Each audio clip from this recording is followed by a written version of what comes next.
Hello and welcome back to Byron's Adventures. Now, as you can see, we got Deathart here asking us for an audience, and I am kind of intrigued about this, and I don't know whether you can also tell down at the bottom right of the screen. Look at this. We have a massive potential army. I haven't gathered them just yet. They're not actually like with me or anything like that just yet, but hopefully they will be relatively soon. Now, what I'm actually planning on doing in this episode is attacking the Khuzait Khanate. If we can actually do it, this should be one of the most dangerous attacks that the Kingdom of Byronia has been able to accomplish.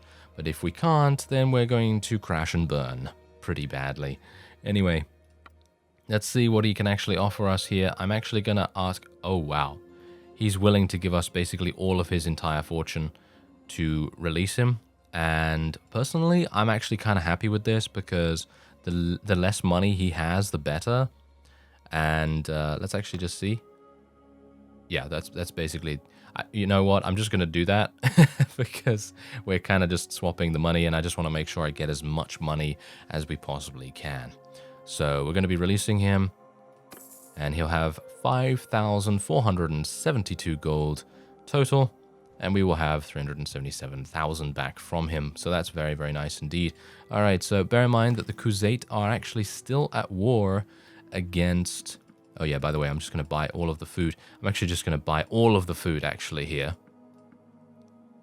And yeah, anyway, the point is that what we're going to do is we're probably going to be attacking this town when my people arrive. Bear in mind that this fellow right here is actually from the Khuzait, and I'm thinking that I might want to speak to him to try and persuade him to join us.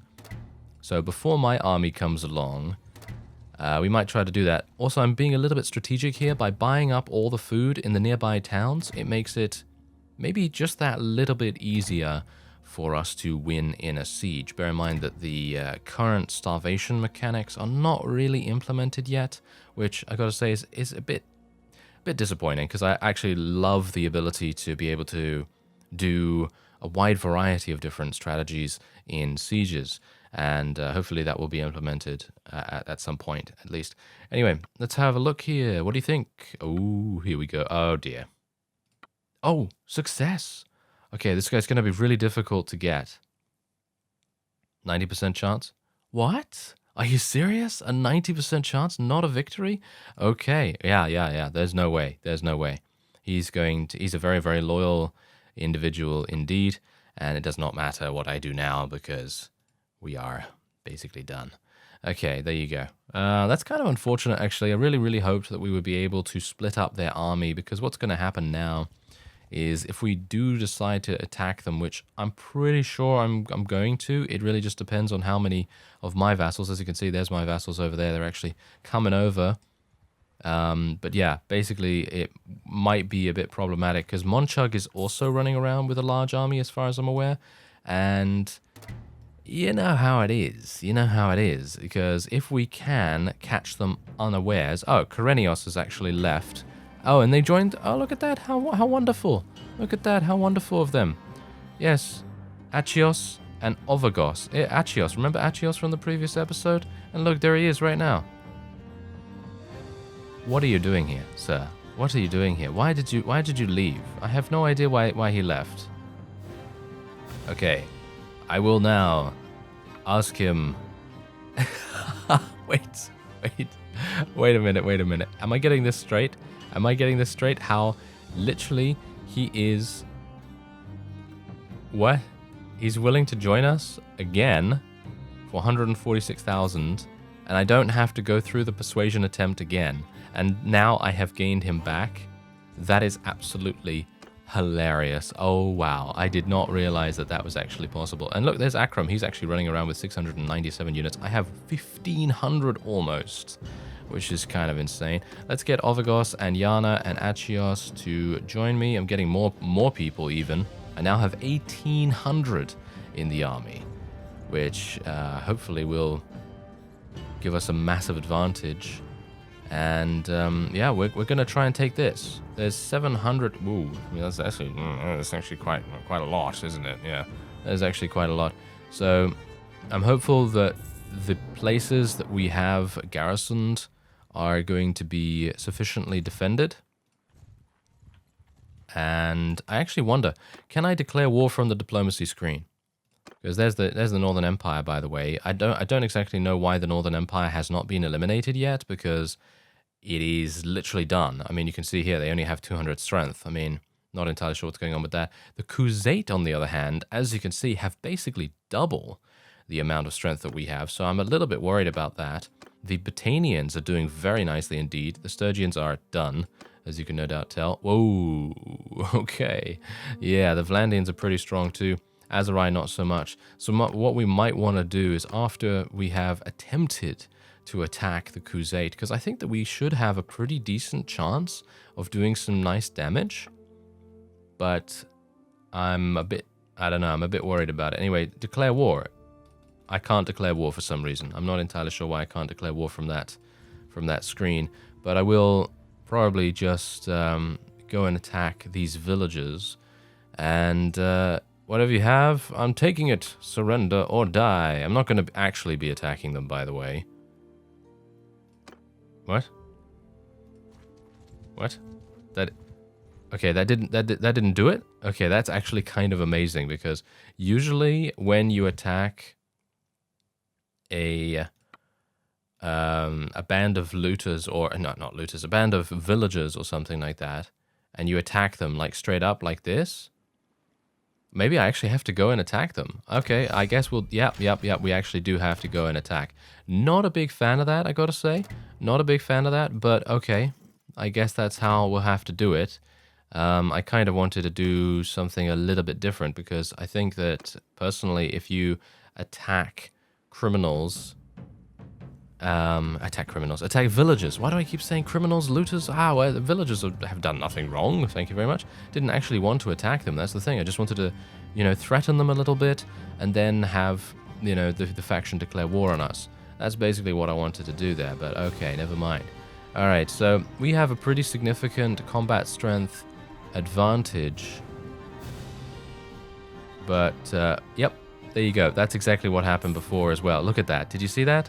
We literally just ended up losing a massive amount of units just for nothing, for no reason whatsoever. And they have now rejoined the Vlandians. And this is exactly the problem. Alright, so let's discuss this. He has a lot of money, so I'm going to try and get as much as I can here. How much? Yeah, that's actually pretty good. 100k. I think I'm pretty happy with that. And I'm going to try and speak to Calatilde again, because here's the thing now. What do you think of your liege? And boom, they've rejoined us. Now, personally, I feel like this is kind of stupid, the way that this is currently working. No offense, because I don't know why. I don't know why this would be a thing, because now I have to recruit all of these people back into the army, and it just kind of feels a little bit weird. I don't really know why that should happen, to be honest. Okay, so, yeah, this guy actually took Eilina prisoner, apparently. And how much do you actually want? 1.1 million?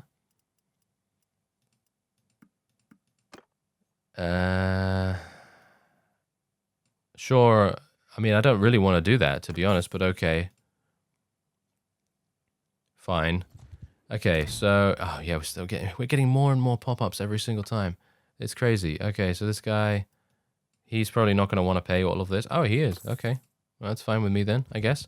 Okay, so let us now, once again, go into the siege. And as you can see, we have 800 units. Bear in mind, however, that these people are actually starving.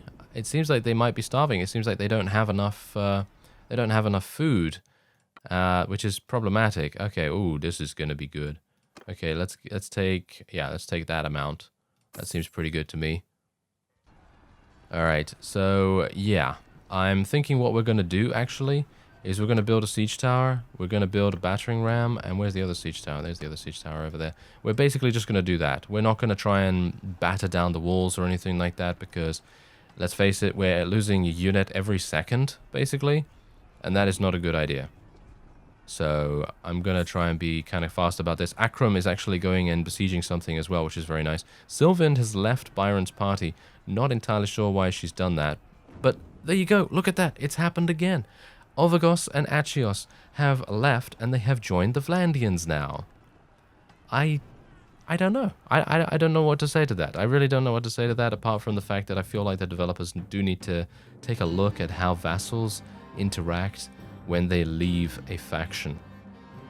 Because having them join the player faction for a grand total of about 2 minutes, and then having them leave and go somewhere else, I think that's a bit much, personally. I feel like they should stay for at least 14 days, maybe even a month.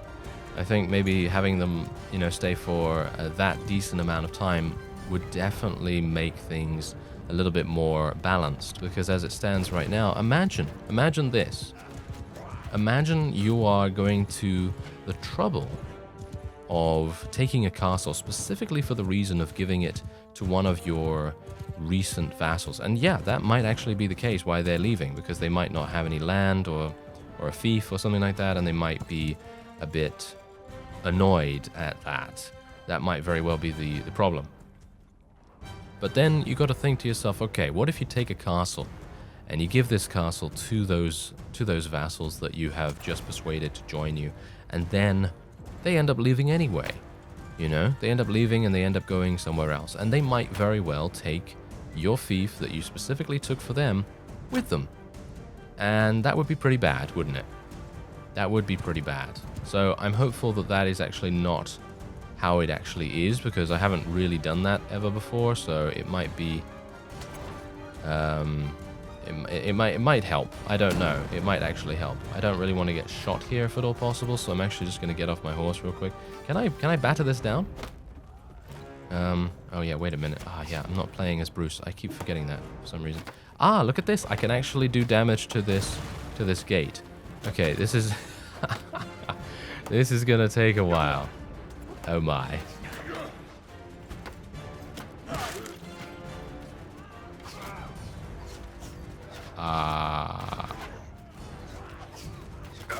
What just happened there?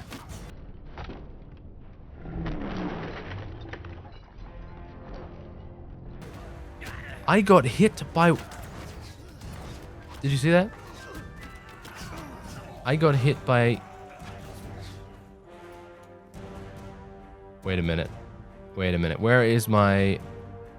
Wait a minute. We don't have any onagers. We don't have any onagers. This is entirely... This is absolutely ludicrous. Did you see that? Did I get hit by... Wait a minute. Is there a rock on the other side?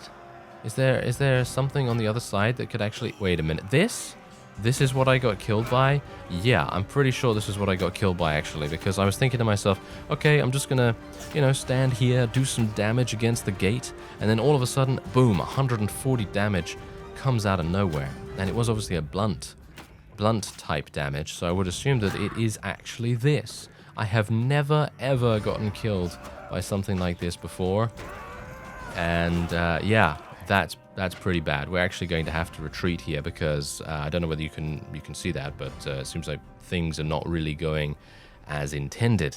So I'm thinking what we're actually going to do is we're going to do an auto-resolve here, because if I can do an auto-resolve before my people actually start leaving, then that is going to have to be how it will be. Now, bear in mind that I am going to retreat if we need to, but taking this town is pretty much the best I can do at this point.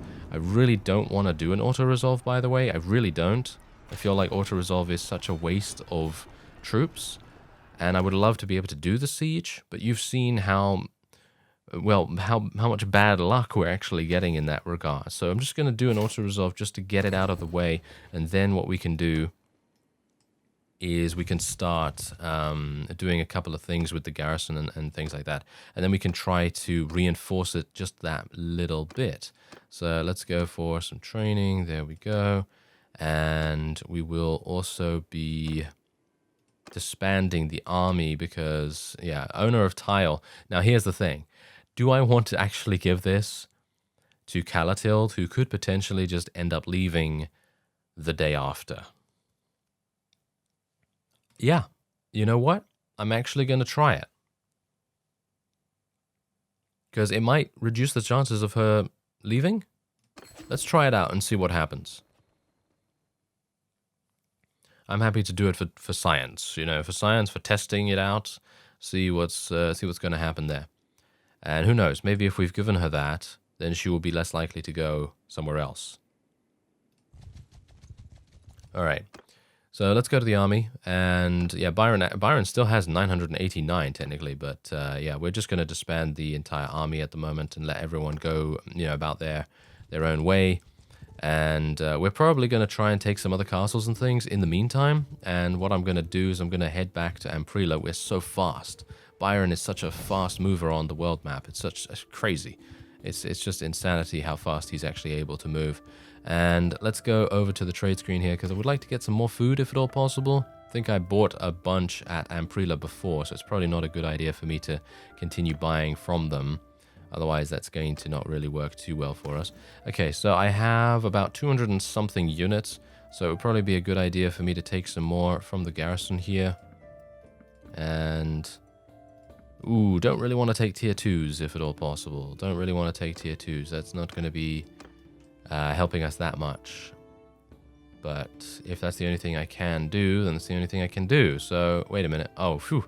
I thought we were actually at war against the Vlandians for a second, but no, it was actually just some... just a hideout, basically, that I could see over there. So that's not too bad. Alright, so we're actually going to be taking this castle as well, but we've got to be a bit careful here too, because I have a lot of people that are injured. And we'll see how that's going to go. I'm just going to go for onagers here, because they are basically the nice balance siege weapon for damage per second as well as HP. They're okay, you know, they're okay to use in this case. And I'm just going to try and get that down as soon as possible. Just get the walls down as soon as possible. And we've got to be a bit careful here as well, because Johannes' party is now being attacked near Temheim. Where is that? Now that's the reason why I would also like to be able to move the camera around when I am actually in a siege. Oh, Ilatar. Ilatar's army has 1,500 units in it. Wow, yeah. Okay, so Yana has been captured by Monchug. And Barney has also been captured by Tulag. Oh dear. Yeah, it seems like we went a little bit too early against the Crusade. And I should have maybe spent a little bit more time building up our forces. I actually thought that we would have been able to do this without too many difficulties, but as it stands, it might have been a bit too premature. So I think what we're going to do is, if we can, we will take this castle, and then we will try to make peace, if at all possible, so that we can literally just go for a huge, really, really quick attack against the town, as we did. And then we'll try and see what happens. Okay, so he's actually offering... yes. He wants to now... okay, please don't be that expensive. That's quite expensive, isn't it? That is quite expensive. 911,000. Sure, okay. But what we're going to do is, yeah, again, don't name any of your children after your wife, because, or after your spouse in many cases, because it is going to make things very complicated when they get taken prisoner, because now I have no idea which one it was. I think it is actually this one. Or is it this one? No, I think it was our wife that got taken prisoner. I think so. But anyway, yeah, we're just going to wait and see what we can do.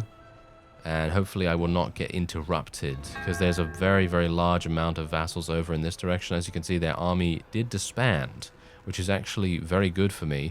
Oh, look at this. Calatild, why? Why did you get attacked? Why did you get attacked? Danustica has been besieged. Wait a minute.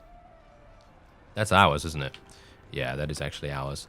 So that's not going to be too good for us either. But we're gonna try this, because the thing is that I can take that back relatively easily, I would say. And look at this, Monchug is attacking absolutely every single party in the area, which I gotta say is pretty impressive of him to do so. But we're just gonna continue. Whoa! So one of my onagers already got destroyed. Are you serious? That was actually extremely fast, wasn't it? Okay, so they're actually just completely ignoring me, and they're going somewhere else. I actually wonder where they're going. But well, oh wait, no. Oh, that was actually bad, as you can see. Eilina has been taken prisoner. Pelasora, Bruce, Ullman, Akram, Barnabas, they were all in the same army and they all got themselves taken prisoner. I always wonder what the AI is doing most of the time. And look at this, Regea herself has actually joined the Crusade. I didn't even know that was possible. Did you? Did you know that it was possible for a liege to defect from the faction and go somewhere else? I'm not entirely sure. But that is kind of crazy. Alright, well, we have another 45,000 of the walls to do, and hopefully I'll be able to do it. Ah, yes. Did you see that? I'm not entirely sure if you saw the pop-up in time, but it was a very quick pop-up. Yeah, look at that. That is Sylvind. Sylvind and a number of the other Vlandians that just joined us have now defected and joined the Crusades. I personally feel like that is a fundamentally flawed system. And I'm not saying that just because someone defected from me, but I'm saying that because it just doesn't seem balanced. Because if you have a lord, as we've already said, if you have a lord that is a part of your... there we go, these people are going to cause us problems.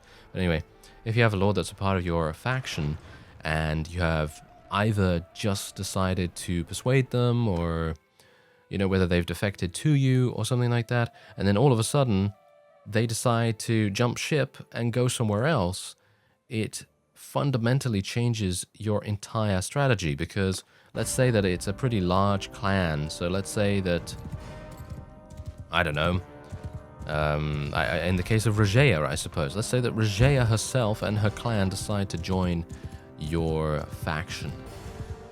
And then there's like, I don't know, how many people does she have in that clan? Like 4, 5, 6 maybe? Not entirely sure, but she has a number of people in there that are pretty significant in terms of power. And then all of a sudden, when you're on a campaign and they're all in your army, they all decide to defect to your enemy. Now, of course, that could very well happen. You know, that could very well happen. It might be just a case of, you know, quote-unquote realism, because people don't stay on the same side all the time unless they are particularly loyal. But it just seems to me like the whole thing is kind of weird.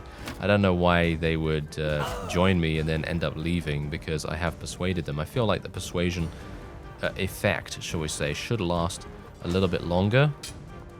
As I've said before, I feel like it should have some kind of, well, not cooldown, so to speak, but it should have a lasting effect in comparison to what it does now, which is basically, I'm going to say it's basically pointless. I feel like the persuasion, you know, or should we say the ability to persuade, is pretty much pointless at this time, because it does allow you to remove a relatively strong clan, or even a weak clan, from your opponent. But in doing so, it doesn't really give you anything in return, unless they bring over fiefs. In which case, then that's great, because there's another scenario which we got to take into account here, which might actually make things a little more balanced, and that is the fact that if you do end up persuading someone that is actually a part of an enemy faction and you're at war with that faction, they can bring a fief over to your side, or multiple fiefs in actual case, you know, in some cases. But let's just say that they bring over 2 fiefs, and then they end up leaving your faction after that, but they don't then take their faction, they don't then take their fiefs with them. So in other words, you've just gained 2 fiefs. Alright, so where was I? I was rudely interrupted by some kind of weird truck outside the complex, and that was great. That was wonderful. Yeah, because basically the street is just basically right there by my window, so obviously that's not very good. No, that's not very good for recording, that's for sure. Anyway, now that is done, we have actually achieved a victory, and I have no idea where I was in my thought process. So I do apologize about that. I was basically talking about how vassals take fiefs, and then you gain 2 fiefs. You know, yeah, it's annoying. It's annoying. It very much is. I'm actually going to take that noble's son right there, because that's probably going to be kind of cool to try and get to join us, because I like the Crusade units. And yeah, bad things are happening, as we can no doubt tell. Bad things are happening in the world, in this game, everything. Alright, owner of Aragos Castle. I don't really care about this, to be honest. This guy's gonna leave in a second, isn't he? He's gonna leave literally in like 2 seconds, and then he'll be like, oh yes, goodbye, thank you for the fief. That's probably gonna happen. Oh, wait a minute, we're getting some more people. We're getting some more people right here. Okay, so who needs this? This guy? Should I give it to this guy? He's got 10 relation with us. How much relation does this guy have? 33, but he's a minor faction. I don't know whether I should really give it to a minor faction. Let's give it to a minor faction, see what happens. Because it's more than likely that he's going to end up leaving as well. But what I was wanting to say earlier, I think the thought has kind of come back to me now, is basically if you gain those two fiefs from you know, two vassals coming over to you, or you persuading them in that kind of situation, and then they end up leaving later, they might not decide to take their fiefs with them. So technically you've gained 2 free fiefs for nothing, which is pretty good, unless you obviously have to pay the vassal to join you. But yeah, and now because I couldn't move around the map beforehand while I was in the siege, let's actually just take a quick look and see what's happening here. Danusica is actually fine still. I'm actually wondering what's happening with that. It's not under siege? Okay, it's not under siege. What is Monchuk doing? I'm actually not sure. Maybe he's taken significant damage from the friendly army potentially. That might have happened. Anyway, I'm actually going to be speaking to another defector. This guy is actually one of the defectors that joined us beforehand, so I might very well be able to persuade him to join us once again. All right. Yes, okay, there you go. And boom, there you go. He's joined us immediately because I don't need to persuade him again, which is absolutely hilarious in my opinion. I think that is a pretty cool way of doing it, because I don't believe you should have to persuade people again and again and again. But I think that the way that this works is kind of... Monchuk is this guy's father. So I'm going to just make peace with him, I guess. And he's probably not going to want that much anyway. As you can see, he literally wants 60. He only wants 60,000. I don't really want to fight this guy. Do I? I don't think so. But yeah, no. Well, I actually might have been able to, but I'm pretty happy just stealing the castle and the town. Oh, never mind. They took it back.